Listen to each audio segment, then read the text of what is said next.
Welcome to the episode of Virtual Global Leadership Podcast. And I'm thrilled to have a true trailblazer in the world of remote work with us today, Ali Greene. Remote work isn't just a buzzword for Ali, it's a transformative force that has reshaped her life and career in remarkable ways. As a recognized remote accelerator and a distinguished must follow remote work expert, Ali brings a wealth of experience and insights on the table. Ali's mission is simple yet powerful to empower individuals and organizations to thrive in the ever evolving landscape of remote work. She's not just a theorist, she's a practitioner who has successfully rolled up company benefits from Tokyo and managed organizational structures while basking on Spanish beaches. Her journey is encapsulated in a book, Remote Works Managing for Freedom, Flexibility, and Focus, which is a must read for anyone seeking remote work success. Ali offers just words. Ali offers more just than words on a page. She is here to guide you through workshops that enhance your remote work fluency, covering topics from asynchronous communication to team charter development.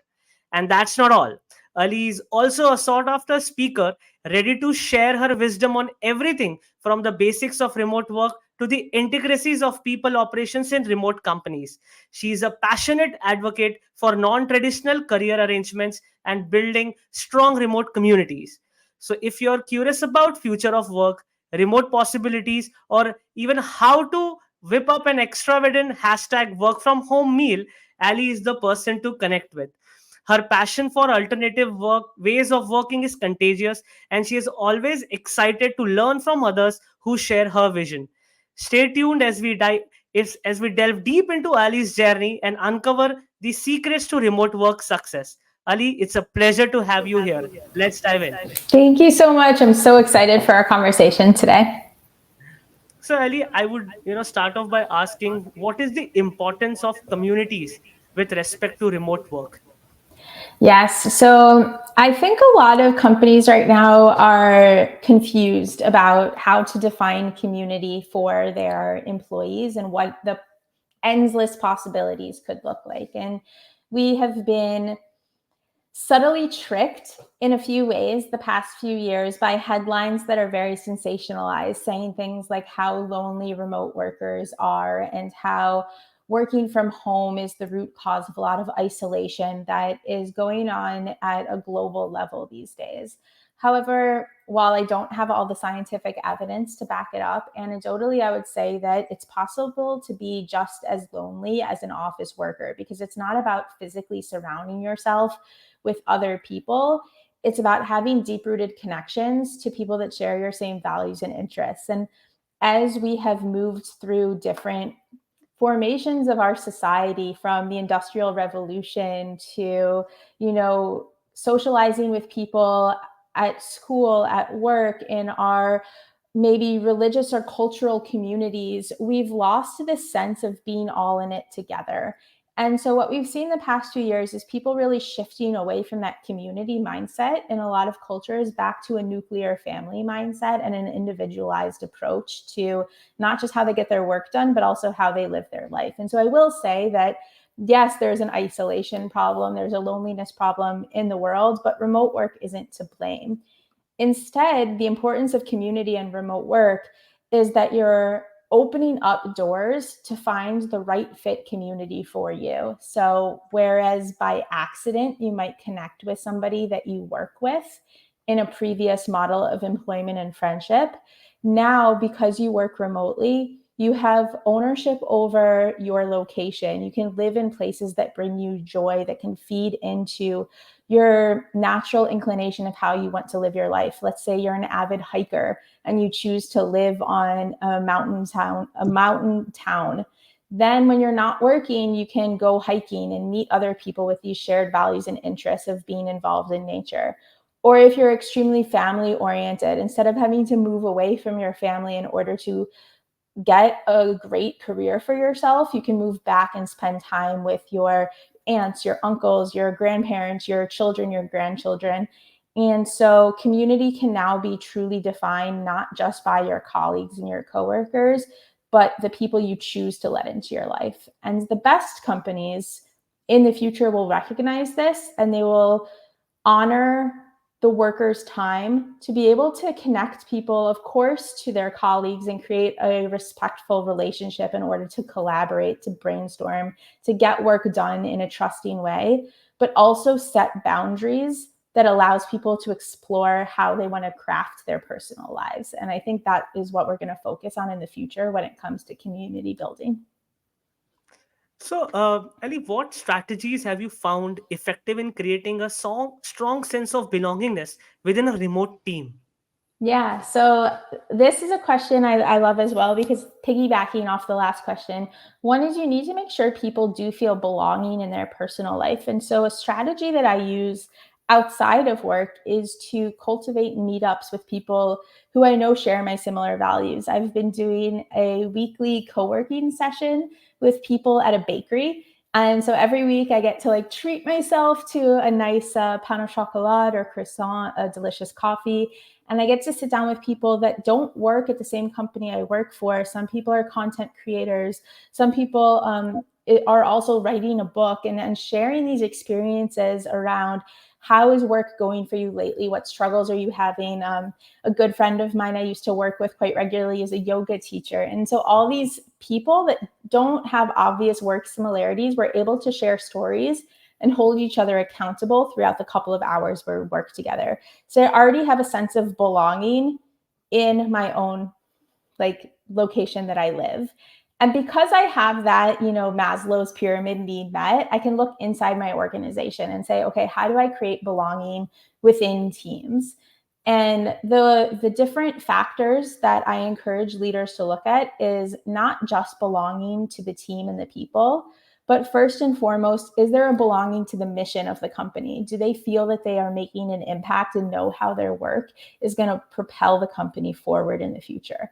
Do they feel that they belong in the sense of, do they feel connected to the work itself? Do they have the right strengths, superpowers, skill sets to feel mastery in their role? And does that bring them happiness? And then how are they connected to their team as well as the internal network in the company? Do they know the people at the company that live near them, that read the same books as them? Do they know the people in the company that they're having a really, complicated problem and they want someone with a great eye for user experience design? And that might not be someone they work with every day. Do they know how to find that person internally? And so creating network maps is a really important activity that I would recommend all leaders do to help people identify who is who in the organization, not just their job title, but what is their superpower, what are their interests, where are they usually located, and that'll help people feel that they belong to this web that the company is creating.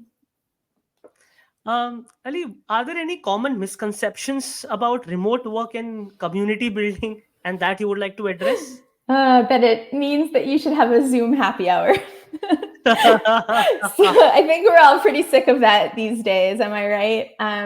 I think the common misconception around community building, connection, belonging, and remote work is that you need to do more. You have to add another event. People should do a Hmm. remote, book club, or we should have a remote happy hour, or let's play a remote escape game. And sure, those things can be fun. Some of them are lovely. There's some vendors that do that in a very well done way. But when you're slapping an activity onto a problem, you're just creating more problems because you're setting this expectation that people should show up to these optional events, and it's ignoring the boundaries that they need to set for themselves to also appreciate their personal life. It's taking up more of their time, and it's taking time away from the work that needs to get done. And so the common misconception is that more is better, when instead companies should think intentional is better. And so you can achieve a team building sentiment and emotion in 5 minutes during a pre-scheduled call that already exists in your company's calendar, rather than adding another hour event on a Thursday evening, for example, just to get people together to awkwardly look at each other on Zoom. So I think at this point in the remote work journey for a lot of companies, they can do better. Thank you, Ali, for sharing that. How does a responsibility of head of community or a community, let's say manager or someone who is responsible to build communities in a remote setup look like? Yeah, this is really interesting because I've seen this role take place in two different ways. So, one function is really bringing together the community of people passionate about the products themselves. And so, you think about community as a way of marketing and bringing potential customers, clients, passionate fans around the work that you're producing together to share ideas. And I think this is a really great way of building community if your intention and goal is education. And so it's great to have people offer advice and use cases of this is how we do this in our setting. This is how our team approaches this problem. And there's lots of opportunities there to learn from one another and to expand that network map I was discussing, not just internal to your organization, but external to a whole industry. The other way to look at community is really through employee experience and people operations roles, and having people feel that through their onboarding process as a contractor or as an employee, that they feel confident that they understand the standard operating behaviors of the company's culture, and that they can be themselves and be authentic in how they show up to work, but know the lanes in which they can operate and what boundaries, behaviors, expectations will help them succeed in this type of company and role, and if in the end it is a good fit. And so I think when you're talking about community, it's really important to identify what your goal is. Is your goal to bring people together external to your organization? Is your goal to bring the employees together and talk about their employee experience? There's tangentially this third piece around like digital nomad communities and co-working centers and places where people can go and work and feel part of something in the local geographies that they're currently based. And that has nothing to do with an organization.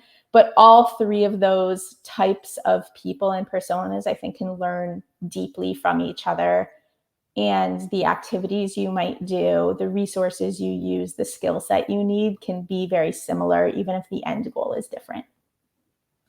So are the organizations actively looking for getting on board head of community? Because I've seen a lot of roles now coming on the head of remote. But I just wanted your thoughts on that. Yeah. Yeah, this is another fascinating role for me that I've been watching for the past couple of years, and I love to watch the way that this role has evolved. This is a role where I've seen it play out, again, sitting in a lot of different departments for a lot of different intentionalities. And so you could have a head of remote to really push forward your employee brand and be a thought leader in the space. I think that's great for companies that are dedicated to remote work as a way of operating deep in their core values. And so you think of amazing companies that exist with these roles in place. I think one of the most popular examples is Doist, and how they just share Mhm. so much of how they operate and are very transparent about it, and work in the early days of GitLab as well, like publishing everything around how and why they operate in certain ways. And I think this is great for kind of the forefathers of remote work to pass this Yeah, knowledge yeah. on to new organizations. The challenge there is new organizations shouldn't follow this information blindly. They need to absorb this information and not just copy and paste it into their own operating behaviors, but question, how might this work in our organization? What would work well? What might we need to change based off of our company, our product, our employees? You also see a lot of head of remote roles in the HR people ops space. And I think that that's a really interesting place for it to sit when you're thinking again about what is the overarching employee experience? How do we define culture? And what does that look like from an operational standpoint? Um, so then that leads it to being like a general operations role in terms of like, how do we document? How do we internally evaluate success? How do we schedule people's times or have meetings or don't have meetings? And so there's all of these interesting nuances. And I think right now what we're seeing is a divergence of companies doing it their own way. And then we'll kind of through the years see it evolve into a more clear role.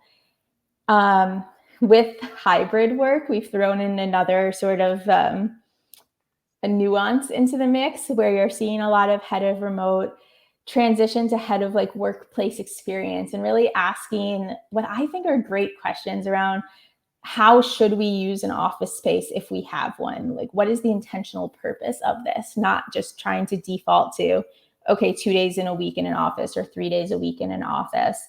And so, people that are interested in making an impact in an organization should have the knowledge and skill set to ask all of these types of questions.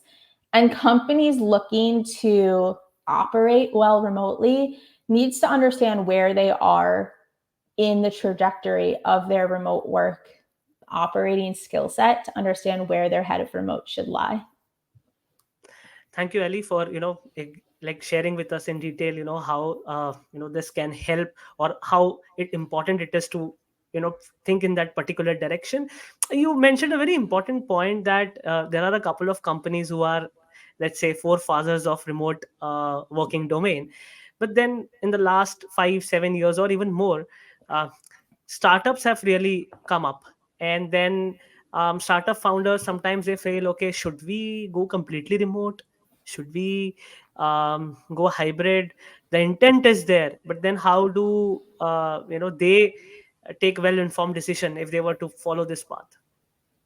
Yeah, so we're seeing a huge uptick of new startup founders deciding to be fully remote from day one. And I think that's data to really celebrate, and information that I've taken from a report that I lean on heavily when I think about how the future of work is changing, which is called the Flex Index. And what I'm seeing with these like remote work leaders in startups is that it makes a lot of sense. If you're a startup, you want to bootstrap, perhaps you're going for your first seed round to reduce operational costs. It's kind of a no-brainer not to lock yourself into an overwhelming lease of real estate.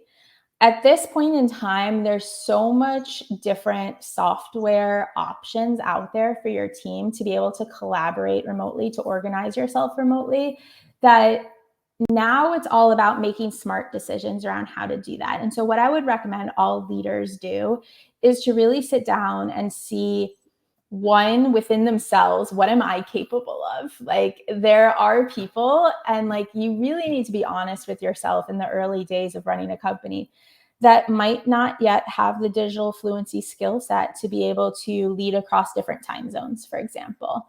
There might not be people who they themselves as a leader are structured enough to be able to delegate effectively and are going to want more frequent stand-ups and synchronous check-ins. While at the maturity level of a company, that's not things that I would recommend. As you're getting going, I would be really honest with yourself about what your own human limitations are as a CEO or a CTO. And from there, then scope out your remote work policies and your processes in the early days. Look at examples of companies that work well, what works for them, how might that look in your organization, and then you can use things. So in our book, we offer a lot of templates and toolkits and activities because we don't want people to just like slap what someone else is doing onto a label and say, hey, we're going to do this too. And so activities that I would recommend within the book Remote Works is create a digital house. What are all the tools you think you need for your organization to run effectively, and why? How will each one intentionally be used? And then within the team as well, what are the different teams? How are they going to interact with each other? And what are the agreements between those people? And create a team charter, even just for the founding members, even if it's just 2 people.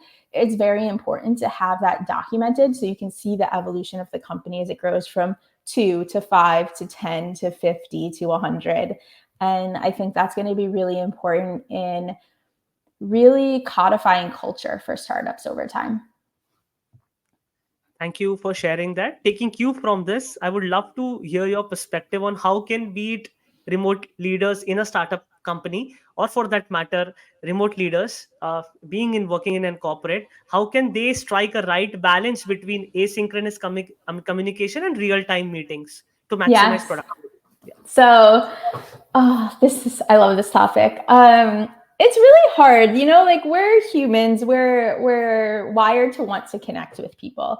But connection and talking is not necessarily what we need to focus and to have flow in our work and to have a message be intentional. And so if you are just, speaking off the cuff, maybe you're just saying the first thing that pops into your head and it's not exactly what you meant. And so for remote leaders, I would really separate what are the needs for me to connect emotionally with my team in order to build relationships, and to go through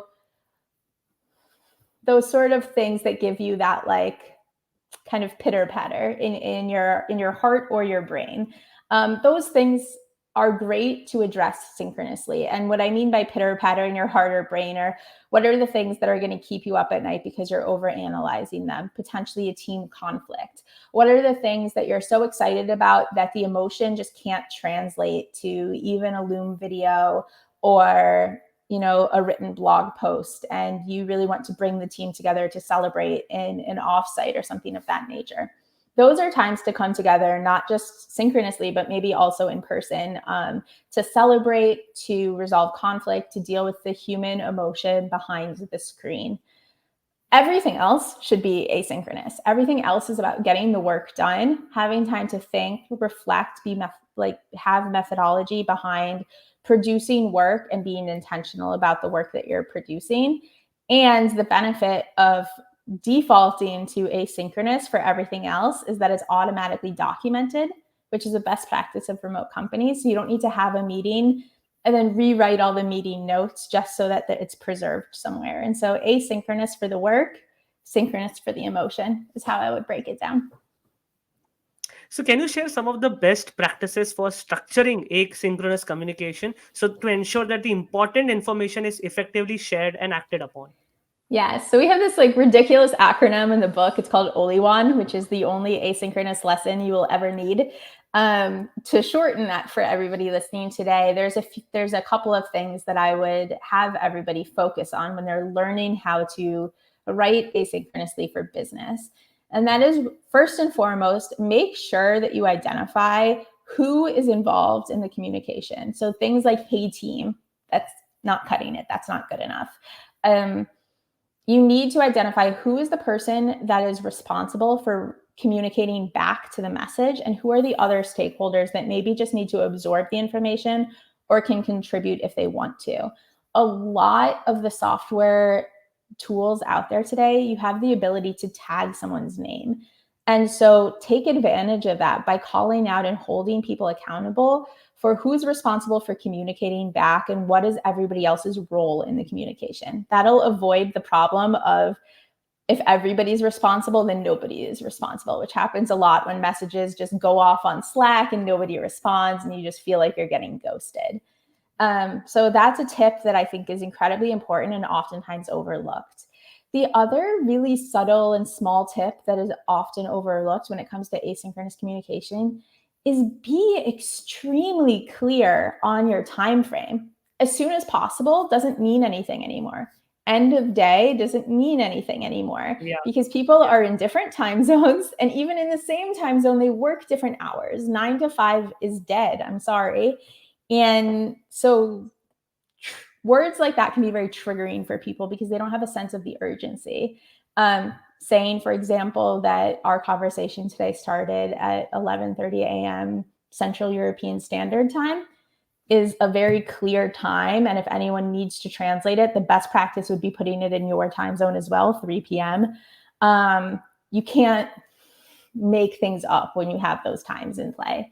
And the last tip I'll give with asynchronous communication is, we call it the wah, wah. Explain what happens if nobody gets their work done. Like, in this world, we're now all adults responsible for what we've chosen to be accountable for in our working relationships. If you're responsible to communicate something back to somebody and you don't do it, what is the consequence of that? Is there a business consequence? Is a meeting going to get canceled? Is a project going to be delayed? Is the other person just going to move forward and do whatever they want? Without clearly and proactively stating that up front, asynchronous communication can get lost in this limbo that can be incredibly frustrating for people And a reason why people think asynchronous communication doesn't work and they kind of demand synchronous calls because they can get an answer right then and there. But if you show people the impact of their response or no response, you're letting them take responsibility and co-ownership of that communication.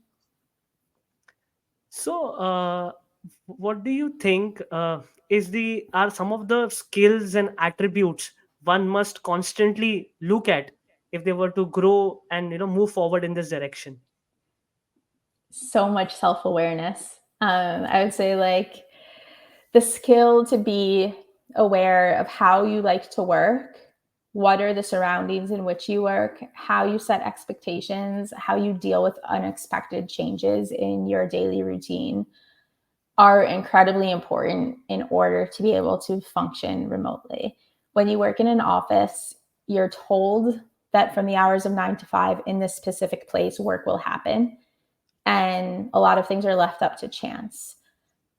Like I'm thinking of that like Spider-Man quote, which is really cheesy, like with great power comes great responsibility. No, no, it And makes so much like sense. with Yeah, remote work, that's true. With yeah. all flexibility and freedom of working remotely, you have a lot of responsibility to know yourself and know how you're going to show up for your work in your best way. And so one skill set that I would prioritize around anything else is find ways to learn about yourself.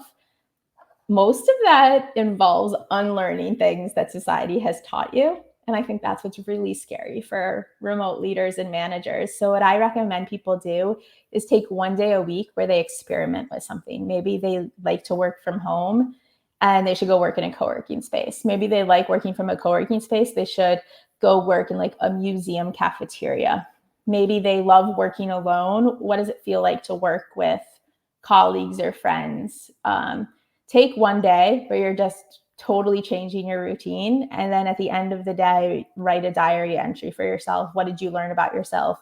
In what ways were you more productive? In what ways were you a more compassionate leader?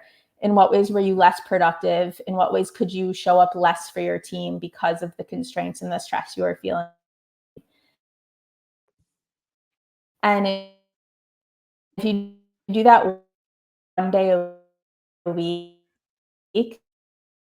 by the end of the quarter, you'll have learned much. What role does effective documentation and knowledge sharing play in a successful transition to asynchronous communication within a team? Were you able to hear me? Uh, something about documentation. So let's go there. Yeah, But if yeah, you could sure, sure. repeat, yeah. No problem. So I was asking, like, what role does effective documentation and knowledge sharing play in a successful transition to asynchronous communication within a team? Yeah, love that. So, I mean, documentation is king or queen in a remote work setting. It becomes your single source of truth. And what's really important here is if somebody is not presently available, whether it's because of time zones, because of sickness, because they leave the company, you're not chained to that one person's knowledge and you're not held back in order to get your work done. And so the more you can document things, the more your organization becomes a self-service way of working, where instead of people waiting to get told information, they can be proactive and autonomous to go seek out that information, whether it's specifications around brand marketing and what rules they need to follow in order to create project mockups. They don't need to wait to learn that. They can just go into the system, get it, and get on with their work whenever they want to work. If there's information about a big partnership coming up and people want to go back and see like, oh, I just started this job, I'm new, but we've been working with this client for a while, you can go back and learn and educate yourself about that relationship instead of having to sit down and be told and digest all this information at once. You can do it at a time where you're ready to then take action. If you think about traditional employee onboarding, you go through information once in a set of meetings, but by the time you actually need to use that information, you forget it. And so having a clear way to document things and having a knowledge hub means whenever you need that information, it's readily available to you. And by incorporating it as part of your daily work, it means that it's constantly being updated. And so that like fear that it's going to be a huge overhead energy sink for your company and your team gets removed if you just work out loud from the beginning. Thank you for sharing that. Ali, what tools and technologies do you find most valuable for remote managers, and how can they use these tools to streamline their management processes? Yeah, so everybody loves talking about tools. Tools can be like really fun. I have a saying, however, that might be a bit controversial, which is it's not about the tool, it's about how you use the tool. And you really need to meet people where they're at. And so, for example, me and Tam, my co author, when we first started writing Remote Works, you would think like, oh, we're writing this book. We're in two different time zones, we're an ocean away. How are we going to do this? If we're not working synchronously, we must have really cool, fancy tools to get it done. We started writing the book on WhatsApp. Eventually we Wow. switched, we then eventually switched to Google Docs. And then finally, we settled and got Asana, a project management tool to really organize ourselves. But we just did the easiest point of entry for us at the very beginning. And it didn't take much thought for us. What we have learned over time is that if you get the most amazing tool, but you're using it improperly, the tool is going to suck. It's not going to be good for your organization. It's not going to be beneficial. You can have a tool that's not super great, but you can use it in a very intentional way and it'll get the job done. With that said, of course, I like to be up on latest tools with remote work. And so I will give a few shout outs. I love Loom for one. Loom, yeah, I think maybe people have mentioned this before, but the ability to just be able to see more human emotion asynchronously through video and be able to take notes at exact times that things are happening is really incredible in terms of feedback and understanding. Yes. And so that's one that I really appreciate. I think teams have to get a good knowledge-based tool, documentation tool / project management tool, whatever they're doing. And so whether it's something like Almanac, Asana, Notion, whatever the tool is that you want to use, you have to use it in a really intentional way once you have decided to get it. So I will say that. A lot of people, in my opinion, use Slack improperly, but I think Slack can be really great for community building, not so much for the work itself. And so I think that's a really interesting one to get done, to think about how people use that and why, and threads, and what are the rules of engagement, and how are you going to create standard operating behaviors around the tool there. And then it's funny, because you have companies like Zoom that say oh, even our product isn't great for building remote work trust. And I think it can be, it's it just goes to show you need to sometimes connect synchronously with people. So whether you're using Zoom or a few other noteworthy ones, Whereby or Butter, I think you need to find a way to create engagement. And that's a human skill. How do you show up as a presenter or a facilitator of a meeting to make sure that everyone's participating in the meeting? And if they're not participating, did they need to be there? And so again, these human behaviors needing the tools is very important. Ali, I have a interesting, I feel this question is interesting, so I would like to share with you. Yeah. Um, I because I feel that it is relatively easier to be yourself when you are non-remote, uh, as a person, because I have understood the importance of being 100% present, whether you're working remotely or otherwise. You have to be 100% present. For a lot of us, it is easier to be 100% present when you're in an on-site setup. What are some of the intentional approaches one must plan to be 100% when they are remotely, or they're in the remote setup? Yeah. Yeah, I really like this question. I'm glad you're bringing it up because I have had a different perspective throughout my career where I have worked in offices early on in my career and I felt very self-conscious in how I showed up to work and what people were going to think of me and how I presented myself to the world. And so I felt like I could never be fully authentic in an office environment because I was trying to maintain. And I can't say for sure the causation of this is because it's an office. It could also be because I was early in my career, but I felt this pressure to be a certain polished version of myself. And I think that what happens with remote work is if it's appropriate for your company and you feel psychologically safe to do so, you're letting people into your home. So right now, the home that you're seeing for me is super boring. I just moved in and I have zero artwork on the walls. But I noticed that you have some books in the background. And so creating a remote relationship with people, I would ask you, oh, which of those books on your bookshelf behind you have you recently read that you would recommend to me? And we could start a conversation about all of the books that you have in your I'll background, recommend for remote example. works. I'll recommend remote work. Thank you. And that's a strategy that, people will show behind them what they feel comfortable. And so that's like your first opening of the door to getting to know someone. I worked with someone who was a designer and had these really cool figurines and different posters behind them. And so when we first started working together, I asked, hey, what's the what are those? Why do you have them? And it starts a really good conversation where we realized we shared interests in things like Marvel movies, for example. And once you have that, it starts to create that comfort of having non-work conversations with someone over a computer, which can be really awkward. Of course it can. And then you can be more intentional because you're starting to build that safety and you're starting to build that norm that it's okay to talk about things that are going on in my life. And from there, I would recommend that you have something called a collaboration kickoff, where you sit down and you intentionally ask questions with someone around, what makes you feel shiny when you're working with someone? What brings you really a lot of joy, even working remotely when you're talking with someone? How do you like to communicate? Do you just want me to communicate with you in our project management tools, or if you've done something that you should be really proud of, can I send you a personal note to congratulate you? Would that make you feel good at work?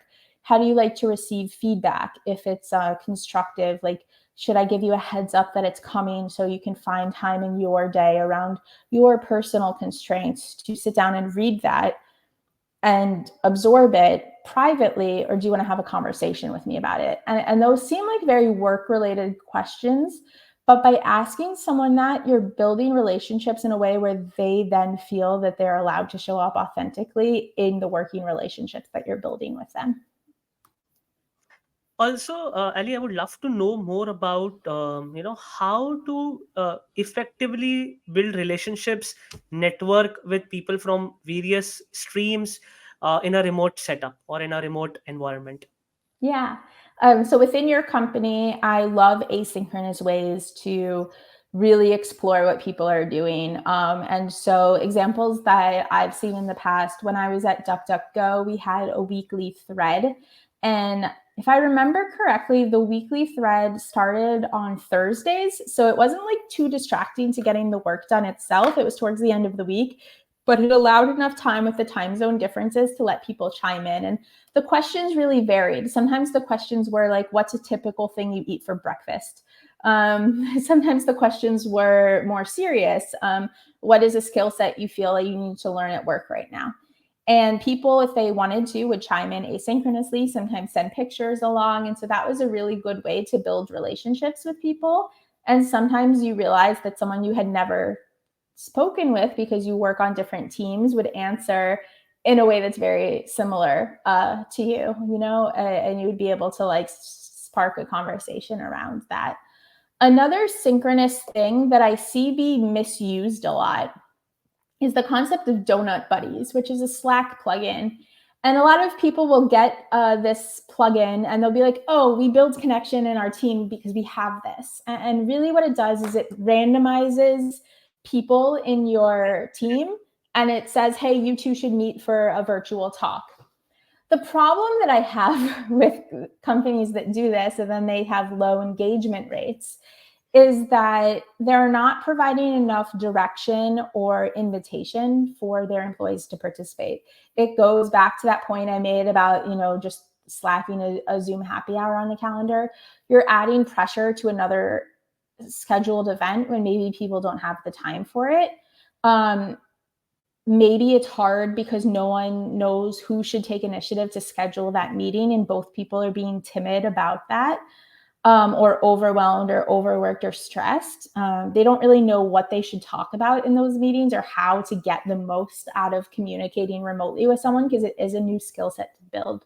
And so the human improvements I would make to a tool like that is, how can you incorporate a donut buddy type event adjacent or during a meeting that already happens, so you're not taking up anybody's time? Then you have a sacred time where everybody's doing it, and so it becomes a ritual in your team culture. And can you provide and assign one person to facilitate that meeting? And so maybe I get assigned to do that, and one starter question that everybody's asking. And so that day, everybody in the company is having the same starter question, but all the conversations will weave out in different ways. And so those are the improvements that I would make, for example, on something that is quite easy to implement internally in terms of building connection and community within your organization. And then externally, like we talked about this before we went live, LinkedIn is such a powerful tool these days. Like, I've met so many incredible people that are just so willing to have conversations like this, whether it's streamed for the public to consume or just if the two of us were chatting, to share ideas, to support and help each other. And the community I'm seeing being built on LinkedIn, I think, is like super incredible in terms of supporting people with job searches, sharing best practices and things of that nature. And so I wouldn't shy away, even if you're junior in your career, even if you feel like you don't have a lot to say, to just start posting about things that you're passionate about within the work realm and within, you know, the industry that you function in, and see who you admire that you can follow and digest their content from. Thank you, Ali, for sharing that perspective. I would love to know more about, were you always wanting to write this book? Were you always wanting to be in this remote journey? How did things shaped up for you? Yes, it's been a very meandering path for me. So I always knew quite early on in my career that I didn't agree with the traditional way of doing work. It felt very unnatural to me to have this experience where I went away to university. I was given this freedom to choose when my classes were, what my schedule was. It was up to me to decide if I studied all semester or if I pulled an all-nighter the night before an exam, and that I would be evaluated my success based on the output of the projects and the exams that I was taking. You really learn how to be, in some college settings, autonomous and accountable for your own success. And I had a really amazing university experience where I was thrown into that level of maturity, only to be yanked back when I joined corporate America, where I was told, you have to show up at a certain time, you need to be doing this type of work. And it was really demotivating for me. And I knew there had to be a better way of working. I think it was a little too early for the rest of society to catch on to that. And so my journey to remote work started way before I ever wanted to share those learnings with others. For me, it was just about, how do I make my own life better? Because I'm doing all of the things I'm supposed to do and I'm deeply unhappy. And so how can I redefine what success looks like? And so I redefined that by working remotely, traveling the world, finding people with more similar values than where I spent my time, you know, throughout maybe my childhood, and connecting with a community bigger than myself within, you know, especially the digital nomad environment. The catalyst for writing the book came out of a similar emotional spark, which was me and my co-author Tam. We actually met in Cape Town, when both of us were working for two separate remote companies, and we remained friends, and we worked on some side projects together, such as planning a retreat in Serbia and Mexico. But we never thought we would be co-authors or business partners in any way, until like the pandemic really changed a lot of people's lives. And I remember early into the pandemic, we were catching up over a Zoom call, one of my favorite things to do with long distance friends. And we were both just so frustrated with the media and how they were presenting working from home in those early days. And we were so frustrated with some of our friends talking about how their companies were handling working remotely for the first time. Friends that I know didn't even have a laptop to take home with them, back in 2020. And being just shocked and amazed by how many companies were going to be bad at this, we felt very compelled to share what we had learned, mistakes we had made, things that we knew would help people be successful to work remotely, not because we necessarily wanted every company in the world to work remotely, but we wanted people to understand that this is a skill set and a muscle you have to build. And if you build this muscle and you truly believe in remote work as a company, not only are you going to operate as a successful company, but you're going to unlock customers, people. And so it was the goal of helping people live their best lives that was the catalyst for the book. It started as a joke. And then I think Tam dreamed about it and sent me a text message. And then we got to work and started writing. So Wow. it was a very destined path in some ways. Thank you for sharing that. I would just like to understand from you on what are some of the tips for remote leaders to maintain productivity, work-life integration, and of course managing their team. Yeah. So a lot of the things that we've talked about already, it goes then from taking theory into action. And so we talked about the day of doing a day of different. So unlearning old skills and testing new things. The end product of that is that every person in the team can have an energy tracker where they know what boosts their energy and what drains them. For example, it might be that you are a morning person and I'm an afternoon person. And so we want to have those times to be very clear for us to do focused work, which means the best time to meet would be potentially lunchtime if we're on the same time zones. And that could then be something not just a norm in theory, but logistically in the calendar for the team. Time blocked off for people that do heads down time, that respect their boundaries and when they want to work, that is clearly communicated to each other. And then the optimal time of meeting, not just defaulting to one person's time zone, but the most respectful time zone. So while it might seem very alarming to have a lunchtime meeting in a traditional company, if everyone on the team agrees, hey, it's a norm to be able to eat on Zoom, it's the time where it's not impacting anybody's best energy times, we want to do this once a month, like why not? And so to maintain productivity and to maintain team cohesion, it's really about finding everybody's energy boosters and their drainers, and then coming up with team norms and documenting them in a team charter that will allow you to do that. And so expectations around when people are working, what their boundaries are, the definition of done, how they ask for help, how you collaborate, and how you give feedback are all areas that I would recommend starting with. So, how do you manage your work-life integration? I am sure you are into multiple projects, multiple initiatives. How do you find that balance? Yeah, it's an ongoing journey for me. I joke that I very much differ with the season.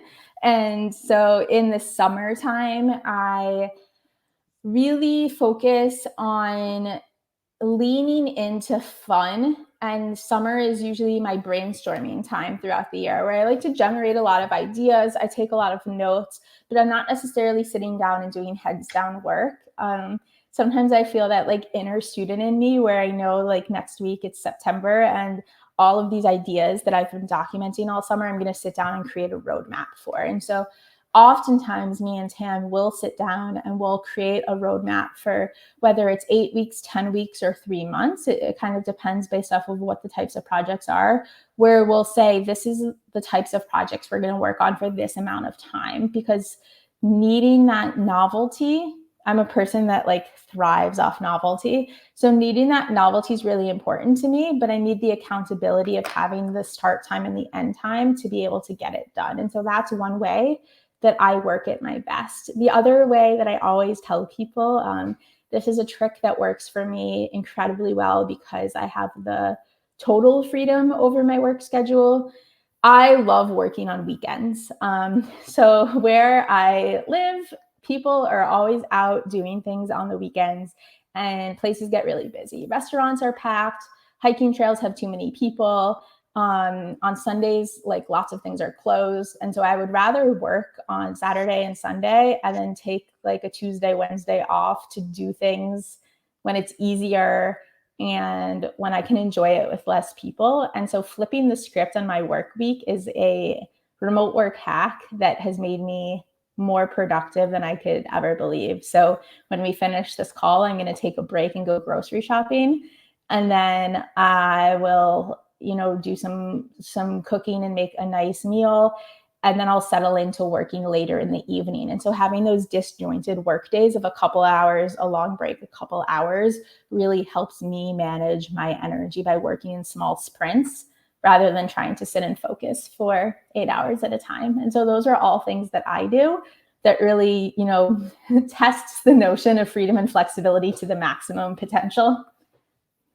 Wow, wow. Thank you. So I was also thinking, okay, I sometimes work on a Sunday and then I take an off on a Monday or Tuesday. So I could get it. So yeah, thank you Yeah, for sharing that. So amazing. so there are a lot of leaders that I interact with. Um, they have never worked remotely, but are looking forward to transit and bring in their experiences and expertise. What advice you would have to have for them, both in terms of looking at opportunities, plus in terms of their approach, because like they have worked for many years now. So your thoughts there? Yeah. So, for one, I would, in terms of looking for opportunities, truly understand what remote means for you. When I started working remotely in 2014, 2015, there weren't that many companies that offered remote work. And so it meant a very limited thing. And it was very novel. Today, remote can mean a lot of different things. It can mean working from home. It can mean a hybrid environment. It can mean, the option to work from anywhere and be a digital nomad. It can mean that, but limited to certain geographies. So, in order to search for the right opportunities, understand what your personal needs are and why, and what you're willing to make compromises on, I think that'll help people find their next opportunities. As well as don't just then look for remote or not remote. Everything else still needs to be and should be prioritized in making that transition from one opportunity to the next. And so if you're a leader in a SaaS company and you want to stay in that industry, like what is it that you love and that you're great at working in SaaS products? Don't just take any role because of the different flexibility and freedom. And then in order to excel in those roles, once you have made the transition, then people talk about trust a lot in remote work. And oftentimes they talk about it as you need to trust your employees. And this is something I learned from a dear friend of mine, Darcy, and Darcy Mayfield now, used to be Darcy Bowles. And we interviewed her for Remote Works book. And when I talked to her, she said something really incredible that just stuck out to me so much. Darcy said that leaders need to trust themselves. And it's like such an obvious thing. But we talk Hmm. so much about trusting employees. But as a leader, do you trust yourself to be able to go to the grocery store on a random Wednesday and like not have to check in with anybody and not have to explain that that's what you're doing?